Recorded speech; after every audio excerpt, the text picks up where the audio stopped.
भारत माता की। मंच पर उपस्थित लोकतंत्र सेनानी सम्मान समारोह के इस कार्यक्रम में हमारे वरिष्ठ लोकतंत्र सेनानी, मेरे अग्रज, मेरे प्रेरणा के स्रोत आदरणीय किशन गोपाल जी, हमारे डीएम साहब, डीओ साहब और यहाँ सब उपस्थित लोकतंत्र सेनानी, 50 वर्ष आज पूरे हो गए इस देश में आपातकाल को लगे हुए। 25 जून 1975 को आपातकाल लगा और आज 25 जून 2025 है। निश्चित रूप से ये बड़े गर्व की बात है हमारे लिए, हमारी भजनलाल सरकार के लिए कि उन्होंने इन लोकतंत्र सेनानियों के सम्मान का तो निश्चय किया ही किया और आपातकाल के इस 50वें काले अध्याय को मनाने का राज्य स्तर पर निर्णय लिया। और इससे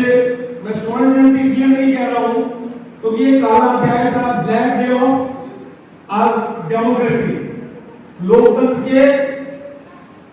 हमारी किताब में सबसे काला धब्बा कह सकते हैं, काला अध्याय कह सकते हैं, वो दिन आज का दिन था। मैं वंदन करना चाहूंगा, अभिनंदन जरूर मैंने भी करने का मुझे सौभाग्य प्राप्त हुआ होगा, लेकिन मैं वंदन करना चाहूंगा आपके चरणों में जिन्होंने लोकतंत्र की रक्षा के लिए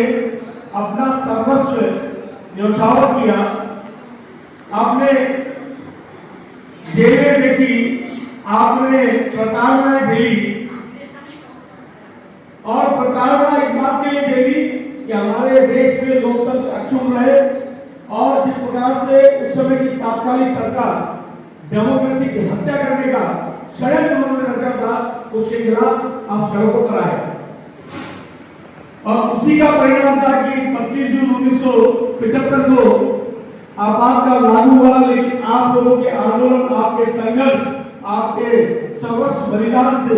डर करके सरकार ने 21 मार्च 1977 को उस आपातकाल को वापस लेने का निर्णय किया। निश्चित रूप से किशन गोपाल जी मैंने अपने यहाँ पर बताया ही और आप सबने तो उसको उस सबसे बुरे समय को आपने अपने द्वारा झेला भी, जिया भी, तो उस पर मैं चर्चा नहीं करूंगा। किस प्रकार से प्रताड़नाएं थी, किस प्रकार से आंदोलन हुआ, किस प्रकार से लोकतंत्र की हत्या हुई, किस प्रकार से न्यायपालिका को नीचा दिखाने का काम किया। आपातकाल में न्यायपालिका जैसे कह सकते हैं कि उस समय की तत्कालीन सरकार की दासी बन गई थी। मीडिया पे जिस प्रकार का सेंसरशिप था, उन्होंने उदाहरण दिया कि उस समय इंडियन एक्सप्रेस को, उस एडिटर को 20 महीने जेल में रखा।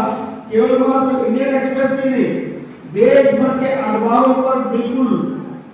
पाबंदी लगा दी गई थी कि कोई भी खबर सरकारी एजेंसी को दिखाया बिना,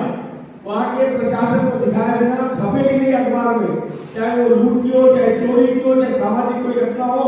कोई खबर छपेगी वो एजेंसी को दिखानी पड़ेगी, प्रशासन को दिखाना पड़ेगा, उसके अखबार, उसके बाद अखबार में छप सकता है।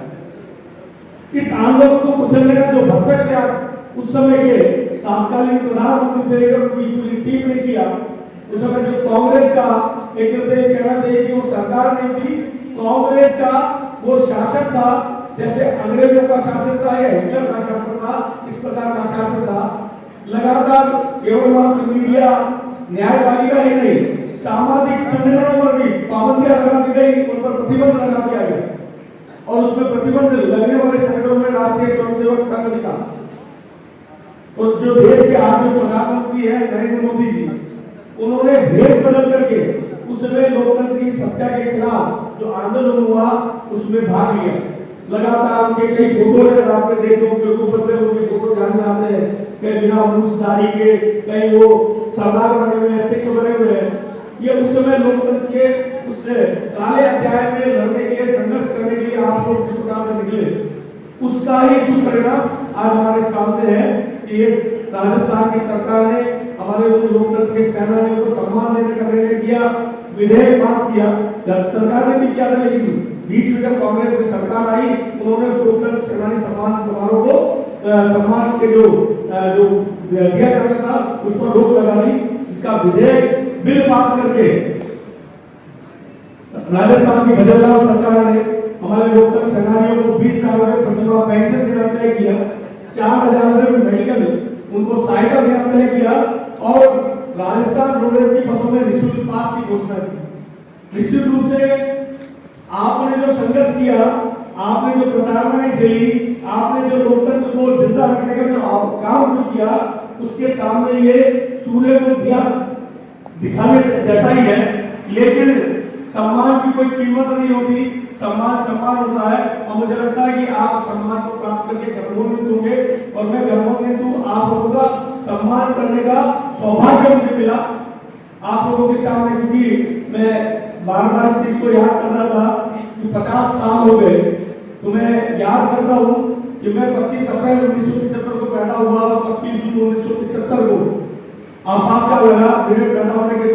2 महीने बाद, और 50 साल बाद मैं आज यहाँ पर आपके सामने खड़ा हूँ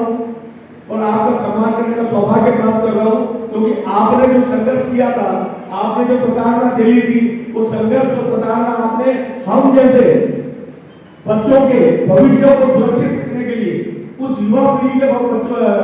भविष्य को सुरक्षित रखने के लिए आपने वो संघर्ष किया था। मैं जीवन भर ऋणी रहूंगा आपको संघर्ष का, आपके उस संघर्ष का, उस आंदोलन का, क्योंकि अगर आपने उस समय आंदोलन नहीं किया होता, संघर्ष नहीं किया होता, सरकार के सामने खड़े होकर के आपने अपने आंदोलन को जिंदा नहीं रखा होता, तो हम जैसे युवाओं को, हम जैसे बच्चों का भविष्य क्या होता ये सोचने का विषय है। क्योंकि जिस प्रकार के कानून उस समय लागू किए गए, उन कानूनों का उद्देश्य केवल और केवल मात्र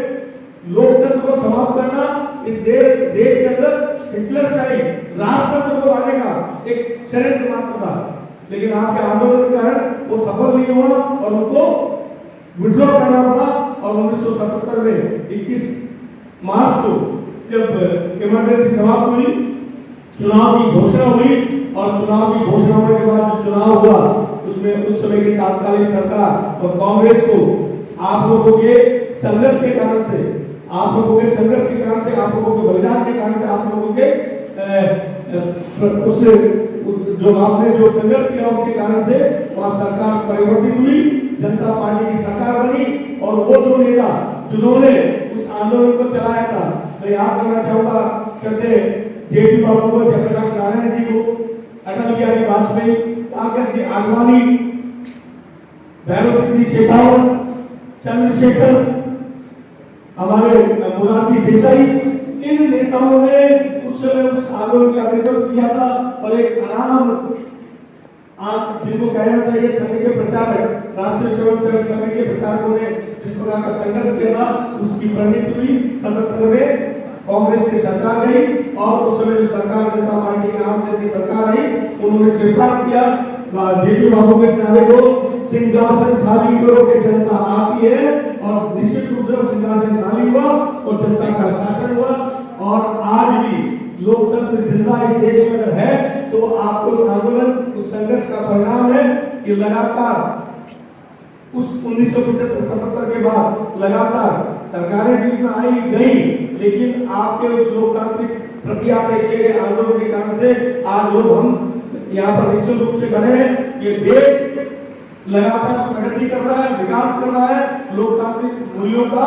आप सम्मान करने की स्थिति, चाहे कोई भी सरकार हो, चाहे वो कांग्रेस की हो, चाहे एनडीए की, चाहे बीजेपी की, लोकतंत्र का सम्मान करना सबको महती आवश्यकता लगती है। निश्चित रूप से मैं बहुत बहुत साधुवाद दूंगा राजस्थान के मुख्यमंत्री गजेंद्र जी शर्मा को, देश के प्रधानमंत्री जी नरेंद्र मोदी जी को, जिन्होंने इस संविधान हत्या दिवस, इस 50 साल पूर्व में देश भर में इस प्रकार के कार्यक्रम का आयोजन करके हमारे लोकतंत्र सेनानियों का सम्मान करने का निर्णय लिया। उनको जो सम्मान निधि कहना चाहिए या एक जिसे करने की जो व्यवस्थाएं थी, तो मैं उसके लिए बहुत बहुत साधुवाद अभिनंदन करता हूँ। और अपनी बात समाप्त होने से पहले इतना ही कहूँगा कि आपका किया गया संघर्ष आज हमारे जैसे बच्चों को ध्यान में रखने की आवश्यकता है। हमारी उन पीढ़ियों को आपसे आग्रह निवेदन है, कृष्ण गोपाल जी ने यहाँ पे किशन गोपाल जी ने कई बातें बताई, आपकी जो भावी पीढ़ियां है, आपके नाती पोते बच्चे, उनको ये जरूर याद दिलाइएगा किस प्रकार का संघर्ष आपने किया, क्योंकि वो जल्दी भूल जाएंगे, उन्हें याद नहीं रहेगा क्योंकि उन्होंने वो संघर्ष को देखा नहीं। मुझे भी ये याद इसलिए आता है क्योंकि मैं आप लोगों को देखता हूँ, आपकी बातें सुनता हूँ, आपके इस में सोनाना जी बैठे हैं, हमारे काफी यहाँ पे कृष्णा जी वर्मा के धर्मपत्नी, तो मुझे देख करके आनंद आया कि मैं जब स्कूल में पढ़ता था तो हमारे कृष्णा जी वर्मा उसमें मनोरंजन के चौराहे पर किशनगढ़ में धरना प्रदर्शन आंदोलन किया करते थे, तो हमको लगता था ये क्यों करते हैं, लेकिन ध्यान में आता उनका वो आंदोलन, उनका धरना करके उनके प्रदर्शन करने का जो उद्देश्य था, इस लोकतंत्र को जिंदा रखना कौन सा उद्देश्य था। आज ये लोकतंत्र अगर जीवित है, ये लोकतंत्र इस देश में अक्षुण है, तो उसका कारण आप लोगों का वो संघर्ष है। आपके संघर्ष को प्रणाम करते हुए अपनी बात को समाप्त करता हूँ। जय हिंद, जय भारत।